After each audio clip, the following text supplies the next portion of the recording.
Oftentimes, it's just one click and you're done.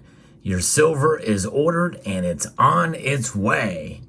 But there are some drawbacks, and the two biggest obstacles that stand in your way when buying silver online is what we're going to discuss in this video as we explore.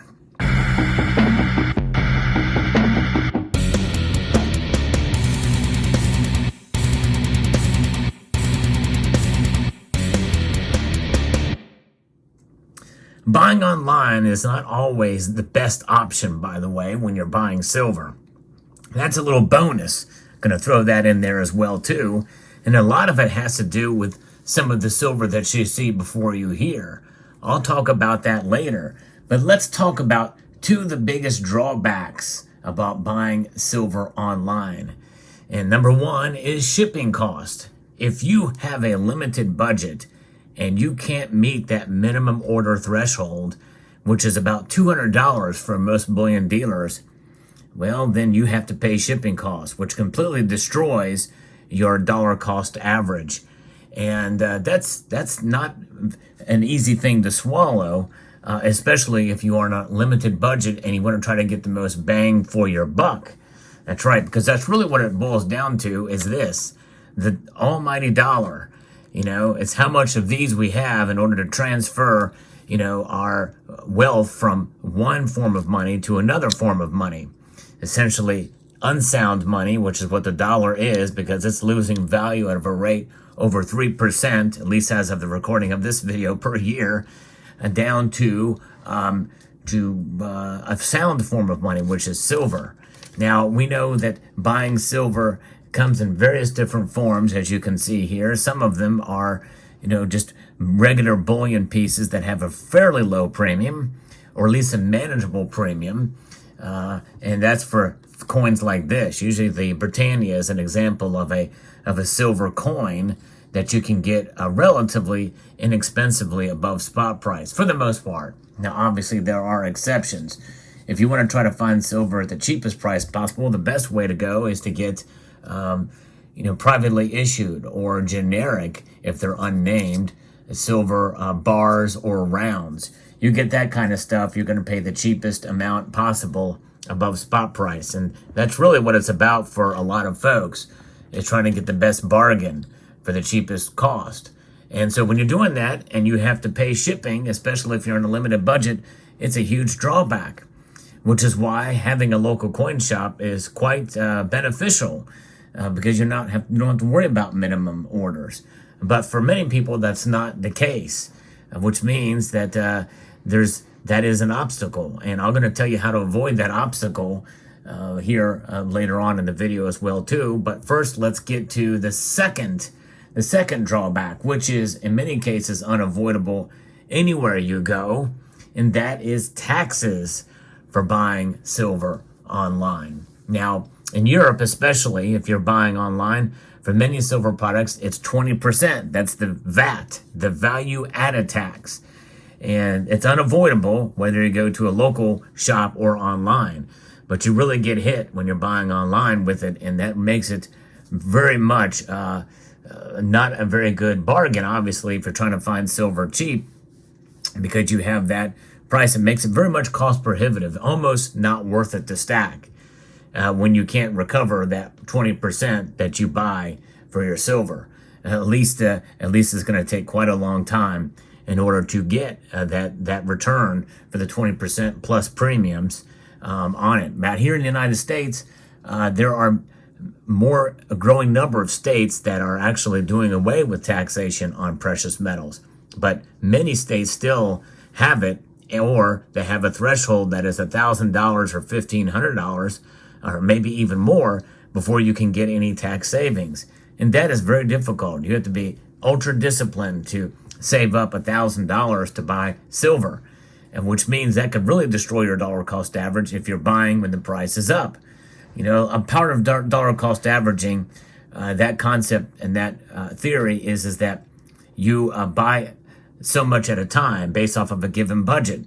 So let's say you have $100 a budget every month to spend on silver. Well, yeah, you want to try to find silver at the lowest price during that month, but you may not So month A, you might find it at one price, and month B, you'll find it at a different price, and it all averages out in the end after a couple of months.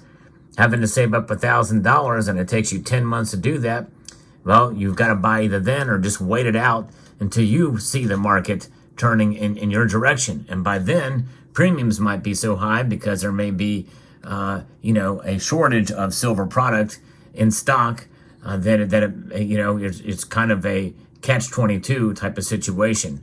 And you may not realize any of that savings. So it just depends on how that works out. It does make it very prohibitive to be able to buy in the manner that really you should because of taxation. And bullion dealers are required by law online to not charge sales tax because it is not the bullion dealers that are charging you tax, it is the states. So they collect the tax as required based off of a Supreme Court decision so that they can pass that revenue to the state governments.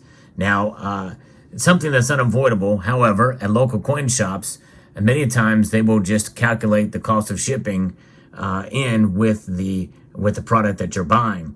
And so you really don't see it. They just give you a ticket or they take cash and there it is. And it's kind of baked into the cost. Now, that's not always the case. I've been to several local coin shops where they will itemize and say, hey, here's the tax on this particular coin or coins or tube of this or that, the other, and then it's there. But if your state charges sales tax, then your local coin shop must collect it for the states as well. But again, oftentimes you will see that they will bake it into the price. So it's unavoidable, really, on all accounts if your state charges that, whether you're buying online or not. But keep in mind that some places are a little bit more relaxed about that than others. And they find other things to charge tax on. So it just depends on how it works out in your state with your local coin shop. But nonetheless, going back to the shipping cost here, how can you deal with a $199 minimum shipping cost for most online bullion dealers? You're going to have to save up $200 before you make an order. Much like the tax situation, although at a smaller scale, obviously, in order for you to get free shipping. And even then, you still will have to pay tax on that, which means that you might as well just save up $1,000 or $1,500, depending on what state you live in, or even more. It really makes it tough, especially if you're on a limited budget to buy silver in this day and age, especially online. With buying silver, if you want to get a very small purchase, you're going to have to kind of wait it out and save up a bit. Now, as you can see here with this selection of coins, mostly coins here, a lot of this stuff is what I refer to as better bullion or premium bullion pieces. And they have a little bit of a premium above spot that's higher than normal bullion prices.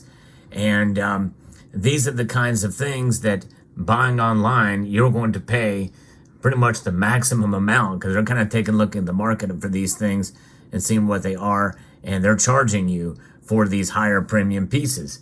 And so you get a piece like this and you look online, at least on eBay, by the way, there's another place you can buy, because you can buy things pretty much, one at a time. And many places will offer free shipping there if they're a local coin dealer, or if they're an online bullion dealer, you can make that happen. But you're still paying the premiums because you're paying credit card fees there for the most part. There are times where that's pulled back a little bit, but they have to pay their fees, which is about 13%. In order for them to make money, that's what they have to do. So pieces like that are really not good to buy online. But if you go to a local coin shop and you take a look at their selection, you very well may get lucky and find a fortunate deal on a better bullion piece that you pay regular bullion price for. Imagine, if you will, finding a piece like this that may sell at a premium online, and you go to your local coin shop and they bought it as bullion, which means they pass that savings on to you. And so that is one way that you can be able to take advantage of finding pieces like this and doing well in the by the secondary market, because most local coin shops really, they don't care much about premium bullion. They're interested in just moving product, and for the most part, there are exceptions to that and everything, by the way, and they can sell it to you at a decent price. So I would be on the lookout at your local coin shop for things like that, and see if you can find a decent deal.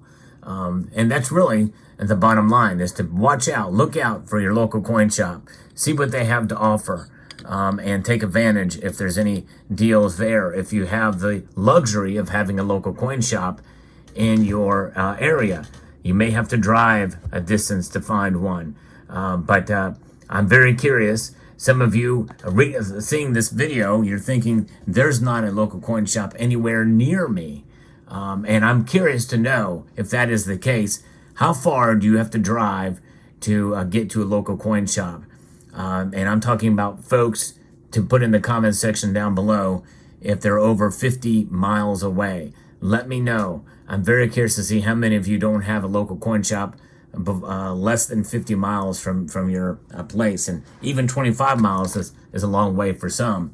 But nonetheless, I'm very curious to see what's there. If you don't have that luxury, you're kind of stuck really bargain hunting on eBay or on some online bullion dealers. Or you may consider doing some more risky trading on other social media platforms, peer-to-peer. But nonetheless, do your own due diligence when you do make purchases in that environment. But there you have it, a little talk about what's going on in the world of precious metals and what are the obstacles with buying silver online. Hope you found this video informative, insightful, and educational. I'd like to extend a multitude of gratitude to each and every one of you for taking the time to watch, and to encourage you to please rate,